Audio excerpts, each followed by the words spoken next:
তাই বলেছি ছাত্র পরিষদের প্রতিষ্ঠা দিবস পালন করা নিয়ে আপনারা উভয় পক্ষ নেওয়া হয়েছে, কাউকে দেওয়া হয়নি নিয়ম। আপনাদের মনে হচ্ছে ক্যাথিড্রাল রোড আর আলিয়া স্কুলে বন্দ্যোপাধ্যায়। দেখুন, ক্যাথিড্রাল রোডটা আমি এই নিয়ে এখন কোনো মন্তব্য করব না, কারণ কোর্টের রায়। আমরা এইটুকু জানি যে মমতা বন্দ্যোপাধ্যায় যেখানে, তৃণমূল কংগ্রেস সেখানে। 21শে জুলাইও আমরা দেখেছি যে জোর করে কারা করতে গেলেন মেয়র রোড, সব রকম বিজেপি এবং সরকারের সাপোর্ট নিয়ে প্লাস্টিকের চেয়ারগুলো বরাতে পারে। আর ক্যাথিড্রাল রোডে মমতা বন্দ্যোপাধ্যায়ের সভা জনজোয়ারে উপচে গেছিল। তো বলে আমরা আদালতকে 100 বার সম্মান করি, আবার জনতার আদালতকেও সমানভাবে শ্রদ্ধা করি। বাকিটা কোর্ট বলেছে, আমাদের দল এবং ছাত্র শাখা দেখবে।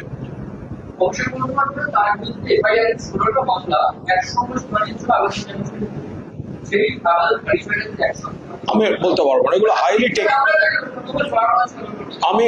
এটা হাইলি টেকনিক্যাল ব্যাপার, ওটা আমি একেবারেই বলতে পারবো না।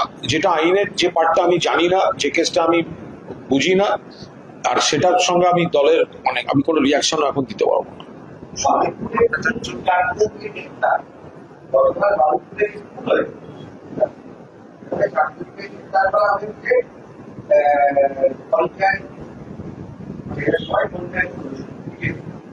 দেখুন, আমি বলছি চারদিকে এই ঘটনাগুলো ঘটে চলেছে। বিজেপির গোষ্ঠীদ্বন্দ্ব, এলাকা দখল, তোলাবাজি, নিজেদের মধ্যে গন্ডগোল, এবং এখন তো দেখা যাচ্ছে যে খুন হয়েছে সেগুলো আবার বিজেপিরই লোকজন, মানে যারা গ্রেফতার হয়েছে। তো সুতরাং বিজেপি একটা এই 2-2.5 মাসের মধ্যে তোলাবাজি থেকে মারামারি, নিজেদের মধ্যে গোষ্ঠীবাজি, একটা অরাজক পরিস্থিতি তৈরি করেছে। এবং পুলিশ এখানে সম্পূর্ণভাবে নিষ্ক্রিয় এবং বিজেপির দলদাস। পুলিশের ক্ষমতা নেই বিজেপির গোষ্ঠীবাজি থামাবার। এন্টালি থানায় গিয়ে তালা মেরে দিয়ে সামনে দাঁড়িয়ে বাইর দিচ্ছে, সেই তালা খোলার ক্ষমতা পুলিশ দেখাতে পারলো না।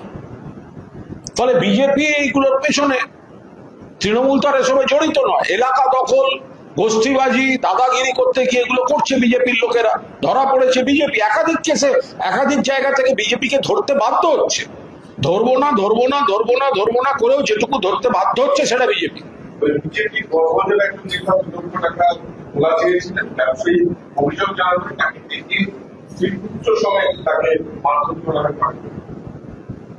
দেখুন, এই তো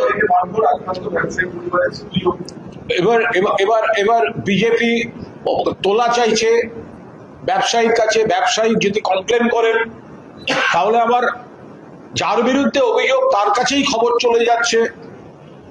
ব্যবসায়ীকে ডেকে সপরিবারে মারধর করা হচ্ছে। পোস্তায় ব্যবসায়ীকে মারা হয়েছে। দক্ষিণ কলকাতার মিষ্টির দোকানে তোলাবাজি হচ্ছে।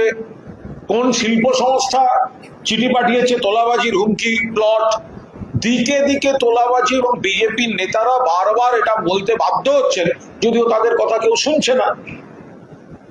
একটা চূড়ান্ত অরাজকতা, এনার্কি চলছে, এলাকা দখল এবং তোলাবাজি। আমরা দেখলাম কয়েকদিন আগে বিজেপির একজন নির্বাচিত জনপ্রতিনিধি বিধায়ক, তিনি বললেন সারা রাত মানব ছুটে যাবে পুলিশ। আরেকজন নির্বাচিত বিধায়ক, তিনি একটি থানাতে গিয়ে সেখানে থানার দায়িত্বপ্রাপ্ত অফিসার তাকে হুমকি দিচ্ছেন।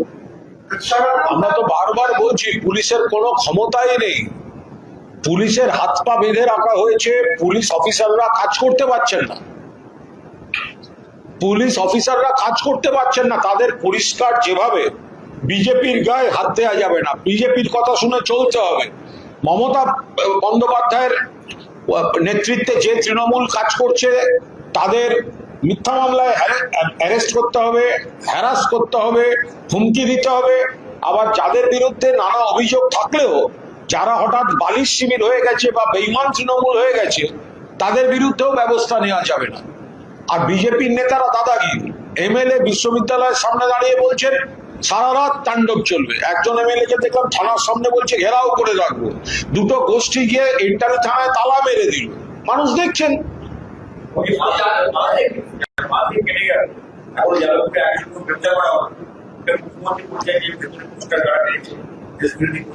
আমরা আবার বলছি, যাদবপুরে যেভাবে মাঝরাত্রে হামলা করেছে বিজেপির গুন্ডারা, অবিলম্বে গ্রেফতার করা দরকার। কেন গ্রেফতার হচ্ছে না? গ্রেফতারি না হওয়াতে এই গুন্ডা গর্দির রাজনীতি, গুন্ডা রাজের রাজনীতি উৎসাহ পাচ্ছে, মদত দেওয়া হচ্ছে সরকারি চেয়ারে বসে। কেন এখনো অ্যারেস্ট হয়নি? ছবি রয়েছে তো। যদি কোথাও হস্তক্ষেপ দরকার হয় পুলিশ প্রশাসন যাবে, বিজেপির গুন্ডারা যাবে, বিজেপির এমএলএ গেটে দাঁড়িয়ে বলবে সারা রাত তাণ্ডব চলবে। এ হয় নাকি কখনো? বলছি যাদবপুর দেশবিরোধী স্লোগান, অ্যান্টি ন্যাশনাল ছবি, যে পরিষ্কার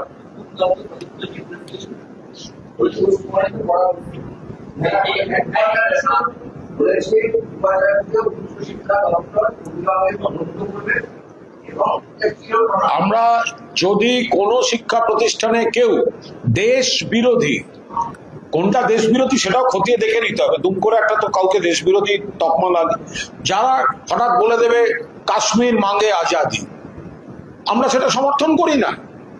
কিন্তু তার জন্য আইন মাফিক যা যা ব্যবস্থা নেওয়ার, আইন মাফিক যা যা ব্যবস্থা হওয়ার সেগুলো হবে। তার জন্য গুন্ডা পাঠানো হবে কেন? আর শুভেন্দুবাবু মুখে এইগুলোর কথা বলছেন, এই তদন্ত ওই তদন্ত। আগে প্রথম কারা হামলা করতে গেছিল, আগে হামলাটা থামান না, আগে গিয়ে পুলিশ অ্যারেস্ট করুক দোষীদের।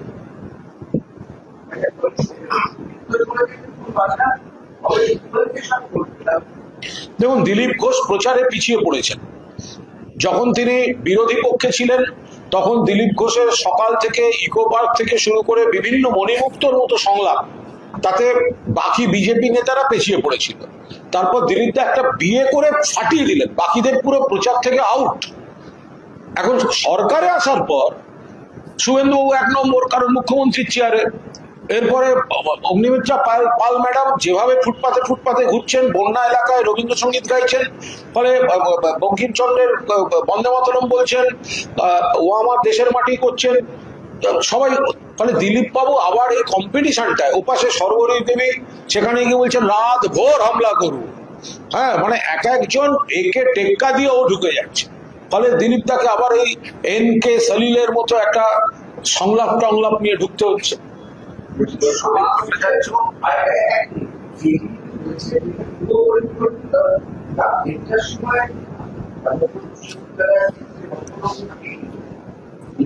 পরিকল্পিত কি অপরিকল্পিত পরের কথা। যদি কেউ ওখানে অবৈধ কেউ থেকে থাকে, সেটা বিশ্ববিদ্যালয় কর্তৃপক্ষ দেখবেন এবং তারা জানালে পুলিশ দেখবে। বাইরের গুন্ডা পাঠাবার বিজেপি কে? কেন গুন্ডা পাঠাবে? ওদের রাইট কে দিল? বাবার সাহস কি করে হলো? সব জায়গায় এই গুন্ডাগার্দি কি করে চলতে পারে?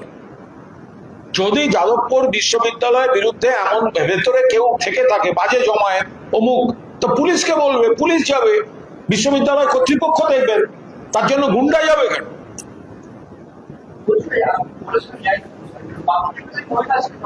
সব বলে দিচ্ছি। ওকে, থ্যাংক ইউ।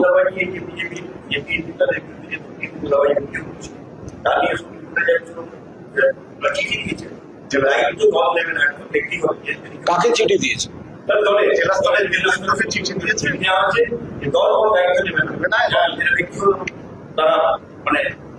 শ্রমিক ভট্টাচার্যর এই কথাগুলো অর্থহীন, এই চিঠিগুলো তো অর্থহীন।